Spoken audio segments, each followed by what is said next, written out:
Hello बच्चों, एक बार फिर स्वागत करता हूं आपके अपने यूट्यूब चैनल फिजिक्स की आत्मा पर। और बच्चों, आप जो पढ़ाई कर रहे हैं कंटिन्यू हमारे साथ मिलकर, तो ऐसे ही जारी रखिए, क्योंकि आने वाले समय में धीरे धीरे हमारा सिलेबस भी कंप्लीट हो जाएगा। क्योंकि एक यूनिट मैंने पूरी कंप्लीट करवा दी है आपको, जहां से बाहर कुछ भी नहीं आएगा। साथ में सेकंड यूनिट भी धीरे धीरे अंत की तरफ चल रही है। कुछ समय बाद, कुछ लेक्चर के बाद ये भी खत्म हो जाएगी। इसके बाद मैं एक टेस्ट सीरीज आपको दूंगा, जैसा कि मैंने यूनिट 1 में आपको दिया था। तो जो बच्चे हमारे साथ नए जुड़ रहे हैं वो चैनल को सब्सक्राइब कर ले, ताकि नोटिफिकेशन आता रहे, समय समय पर उनको पता चलता रहे कि जो नए वीडियो अपलोड होते जाएंगे वो वहां से पढ़ाई करते रहें। और जो बच्चे जुड़े हुए हैं वो रिवाइज भी करते चले, क्योंकि रिवीजन बहुत ज्यादा जरूरी है आपके लिए। ऐसा नहीं कि आपने नोट्स बना लिया और एक बार पढ़ लिया, इनका रिवाइज करते चले आप। ओके, चाहे आप वीडियो ना देखें, बट जो नोट्स आप बना रहे हैं ना, उस नोट्स का रिवीजन करें, है ना। तो आज हम कोलरास का जो अनुप्रयोग है सेकंड, उसकी बात करेंगे। पहला अनुप्रयोग हमने कर लिया, उसके सवाल भी हमने कर लिए, तो अब इसमें भी हम कुछ सवाल भी करेंगे और इसका अनुप्रयोग समझ ले। तो बच्चों, दुर्बल विद्युत अपघट्य के आयनन की मात्रा ज्ञात करने में, है ना, ये कोलरास का सेकंड अनुप्रयोग है। इसमें क्या होता है कि स्थिर ताप पर दुर्बल विद्युत अपघट्य के आयनन की मात्रा जो अल्फा होती है वो v तनुता पर विद्युत अपघट्य की आणविक चालकता तथा अनंत तनुता पर विद्युत अपघट्य की आणविक चालकता के अनुपात के बराबर होती है। तो अब इसको मैं थोड़ा सा फॉर्मूला फॉर्म में लेके जाऊंगा, जहां पर आपको ये इजी वे में समझ आ जाएगा, है ना। तो देखिए, पहली लाइन क्या, स्थिर ताप। ताप तो यहां पर क्या रहेगा, हमेशा स्थिर रहेगा। इस पर जो दुर्बल विद्युत अपघट्य, ओके, दुर्बल विद्युत अपघट्य, इसके आयनन की जो मात्रा होती है अल्फा, ये मैंने लिखा अल्फा, ये क्या होती है, ये v तनुता पर विद्युत अपघट्य की आणविक चालकता। अब बच्चों, आणविक चालकता को आप जानते हैं, लेमडा m से हम दर्शाते हैं ये आणविक चालकता।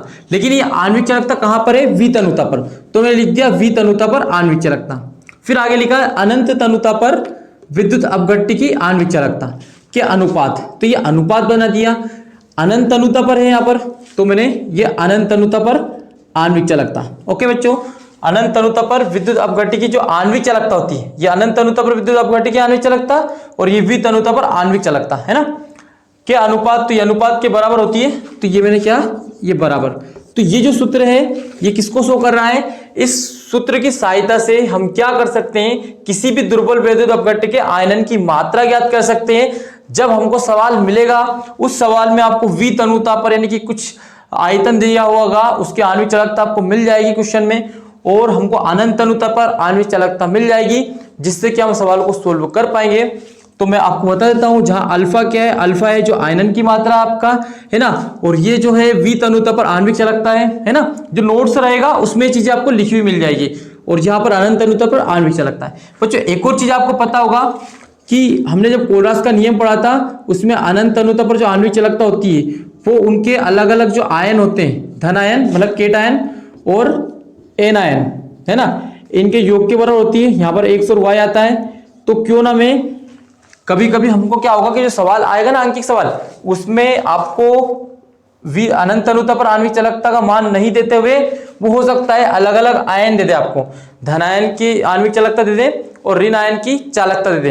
तो धन आयन और ऋण आयन की चालक जो आयन चालकता होती है, आयन वाली चालकता, उनका योग के बराबर आणविक चालकता होती है। तो हमें इनके मान यदि अलग अलग दे दे तो उनको जोड़ देंगे तो यही मिलेगा। यानी मैं इसको ऐसा भी लिख सकता हूं, अल्फा बराबर लेमडा वी एम अपॉन, इसकी जगह में लिख सकता हूं x lambda infinite c plus y lambda infinite, okay, a मतलब ए नाइन।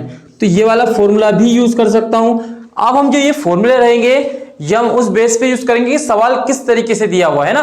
तो मैं एक बार और आपको बताना चाहूंगा कि जब भी सवाल आएगा, आयनन की मात्रा यदि आपसे पूछी जाएगी, तो आपको ये दोनों वैल्यू दे देंगे।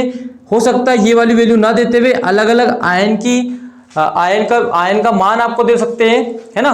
तो वो हम इस सवाल को यूज कर सकते हैं, इस फॉर्मूले का यूज करना है। तो चलो आइए हम एक सवाल करते हैं, ताकि आपको थोड़ा सा कॉन्सेप्ट क्लियर हो जाए। ओके, तो यदि क्वेश्चन आता है कोलरास का नियम लिखिए और कोलरास के कोई एक अनुप्रयोग को समझाइए, तो आप पहला वाला समझा सकते हो या सेकेंड वाला, ये आपके ऊपर निर्भर करता है, जो आपको ज्यादा अच्छे से याद रहे ना।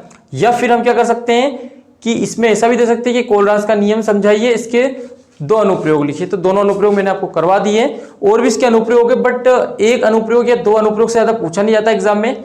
तो ये हमको कर लेना है। इनके सवाल अलग से आते हैं, बट मैं आपको हर एक अनुप्रयोग के साथ साथ इनके सवाल भी मैं आपको करवा देता हूँ, है ना। तो इसका क्या करते हैं, हम इसको क्लीन करके एक सवाल लेते हैं जो कि आपको करना रहेगा। बच्चों देखिए, एक मैंने आंकिक सवाल लिया है। अब जब आंकिक सवाल आता है तो अच्छे अच्छे जो बच्चे होते हैं ना, तैयारी करते रहते हैं, उनको यदि क्वेश्चन इस टाइप का एग्जाम में दिख जाए, चाहे कितनी भी उसने तैयारी की है, पूरा सिलेबस की तैयारी की है, बट उनको बहुत ज़्यादा समस्या आ जाती है कि यार इस टाइप का सवाल दे दिया है। जिससे यहाँ पर क्या आपको एक बार पढ़िएगा, 18 डिग्री सेल्सियस पर N/50 एसिटिक अम्ल की आणविक चालकता 18.30 ओम इनवर्स है। इसी ताप पर एसीटेट तथा हाइड्रोजन आयनों की अनंत अनुता पर आयनिक चालकता क्रमशः 40.9 तथा 349.8 है। एसिटिक अम्ल के इस विलयन की आयनन की मात्रा ज्ञात करो। हो सकता है इस प्रकार का सवाल आ जाए और बच्चे बोलते हैं कि आउट ऑफ सिलेबस आ गया क्वेश्चन।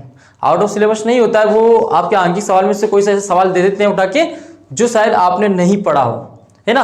तो इन सवालों को क्या है कि करना जरूरी है, प्रैक्टिस इनकी बहुत ज़्यादा जरूरी है, क्योंकि इन फ्यूचर जब आप तैयारी करोगे उस समय आपको कॉन्सेप्ट यदि क्लियर है तो आप इस टाइप के सवाल को कर लोगे। नहीं तो क्या होगा कि इस प्रकार के सवाल आता है, आप तुक्के लगाओगे, मन से कुछ करोगे। तो देखो, इसको करने का आसान तरीका है, जो हमने अनुप्रयोग सेकंड पढ़ा है उसका ही फॉर्मूला यूज होने वाला है, क्योंकि यहाँ पर बात की आयनन की मात्रा। ठीक है, तो देखो इसको सोल्व करने का तरीका, सबसे पहले आयनन की मात्रा पूछी है, तो आयनन की मात्रा का हमें सूत्र याद है कि अल्फा बराबर क्या होता है, V तनुता पर आणविक चालकता होती है, अपोन में क्या होता है, अनंत तनुता पर आणविक चालकता होती है। ये तो हमें फॉर्मूला पता होता है ना, ये मान लो ये फॉर्मूला मुझे पता है कि आयनन की मात्रा ज्ञात करनी है। अब इसमें कौन कौन सी वैल्यू दी है, तो एक ना यहाँ पर दिया हो N/50। बच्चों ये N/50 का मतलब होता है, ये नॉर्मलता वाला सवाल है, किसका है, यानी कि इसको हम लिख सकते, इसको 1/50 अपॉन N नहीं लिख सकता हूँ क्या, लिख सकता हूँ ना। इसको हम कट करेंगे तो डिवाइड हो जाएगा, तो 0 पॉइंट, ये हो जाएंगे 10, फिर एक और पॉइंट, तो 0.1 N। अब यानी कि 0.01 N यानी नॉर्मलता, इतनी नॉर्मलता का हमें विलयन दिया हुआ है। और नॉर्मलता को हम हमेशा आयतन में निकालते हैं, किस में निकालते हैं, आयतन, आयतन मतलब V, लीटर में निकालते हैं। तो मुझे यहाँ पर क्या है, आयतन की बात की जा रही है, किसकी बात की जा रही है, आयतन की, यानी लीटर की। एसिटिक अम्ल की आणविक चालकता, हमें इससे मतलब नहीं है, इससे भी मतलब नहीं है, लेकिन ये सवाल है ना आयतन में, इसलिए आयतन में दिया हुआ है। इसकी जो आणविक चालकता है, कोई सही आयतन होगा, यानी कि V तनुता, मैंने बोला था ना कि V तनुता पर आणविक चालकता होनी चाहिए, तो ये V तनुता पर है, क्योंकि नॉर्मलता हम आयतन में निकालते हैं। आयतन मतलब क्या होता है, आपका वॉल्यूम होता है इंग्लिश में। तो V तनुता पर हमको क्या दे रखा है, एसिटिक अम्ल दे रखा है, जिसकी आणविक चालकता 18.30 है। यानी मुझे यहाँ पर क्या क्या दिया हुआ है, तो बच्चों पहली चीज दी हुई है कि जो V तनुता पर आणविक चालकता है वो मुझे दी हुई है 18.30। ओके, पहली चीज क्लियर। सेकेंड, इसी ताप पर, क्योंकि मैंने क्या बोला था, जब दुर्बल वैद्युत अपघट्य की, अभी हाल फिलहाल हमने पढ़ा था ना स्टडी में कि दुर्बल वैद्युत अपघट्य का जब आयनन की मात्रा निकालते हैं तो वहां पर स्थिर ताप, सबसे पहले वर्ड यूज होता है स्थिर ताप पर। तो स्थिर ताप यानी कि देखो 18 डिग्री सेल्सियस ताप था, और यहाँ पर इसी ताप पर बात की गई है, यानी कि स्थिर ताप की ही बात कर रहे हैं। स्थिर ताप पर यानी कि इसी ताप पर एसीटेट, बच्चे एसीटेट क्या होता है, एसीटेट होता है CH3COO, ये वाला इस आयन को बोलते हैं एसीटेट। तथा हाइड्रोजन, हाइड्रोजन होता है अपना H+। आयनों, क्योंकि मैंने आयन बना दिया, ये माइनस और इस पर प्लस होता है। आयनों की अनंत तनुता, तो बच्चों अनंत तनुता यानी कि ये अनंत तनुता, इसकी अनंत तनुता, ये अनंत तनुता। अनंत तनुता पर आयनिक चालकता है, कौन सी चालकता है, आयन की चालकता है। ये पूरा आयनिक चालकता हुई, ये भी आयनिक चालकता हुई। ये दी हुई है, ये तो दिया हुआ है 40.9, और ये दिया हुआ है हाइड्रोजन के लिए 349.8। क्लियर हुआ, जो दिया था उसको मैंने लिख लिया, क्योंकि यहाँ पर हाइड्रोजन आयनों की अनंत तनुता पर आयनिक चालकता हमको दी थी। ये था आपका एसीटेट का मान और ये था आपका हाइड्रोजन का। अब आगे बोला एसिटिक अम्ल के इस विलयन की आयनन की मात्रा ज्ञात करो, यानी एसिटिक अम्ल जो है, एसिटिक अम्ल के आयनन की मात्रा, कि मुझे अल्फा का मान निकालना है। तो बच्चों हम क्या करेंगे, अल्फा तो आपका निकालना है, ठीक है, और V तनुता पर मान दे रखा आपको 18.30, है ना, अपॉन ये है अनंत तनुता पर आणविक चालकता। अब आणविक चालकता है, और आणविक चालकता क्या होती है, जो आयन होते हैं उनके योग के बराबर होती है। तो हमें आणविक चालकता निकालनी है एसिटिक अम्ल, किसकी निकालनी, एसिटिक अम्ल की। तो एसिटिक अम्ल की आणविक चालकता एसिटिक अम्ल के आयन आयनिक चालकता के योग के बराबर होगी, यानी उनके आयन के बराबर होगी। तो मैं ऐसा नहीं बोल सकता हूँ कि जो आणविक चालकता होती है एसिटिक अम्ल की, ये एसिटिक अम्ल की आणविक चालकता हमने पढ़ा ना पहले, ये इनके अलग अलग जो आयन होते हैं इनके योग के बराबर होती है कि नहीं होती है, ये पढ़ा ना आपने, ध्यान दे थोड़ा सा, ये पढ़ा है आपने। जो एसिटिक अम्ल होता है इसकी आणविक चालकता इनके अलग अलग आयन के योग के बराबर होती है। अब मुझे आणविक चालकता निकालनी है और मेरे पास अलग अलग आयन दे रखे हैं, तो इन दोनों आयन को मैं जोड़ दूं, है ना, मैं थोड़ा डायरेक्टली कर रहा हूं। तो 40.9 प्लस 349.8 क्लियर हो रहा है। इनको जोड़ देते हैं तो अल्फा बराबर कितना हो जाएगा 18.30 अपोन में कितना हो जाएगा, इसको जोड़ देते हैं 9 8 17 के 7 हासिल का 1 आया, तो 9 और 1 पॉइंट लगा दे पहले, 9 0 तो 9 ही हो जाएगा, हासिल का 1 हो जाएगा, तो 10 का क्या जाएगा 0 आ गया बच्चों।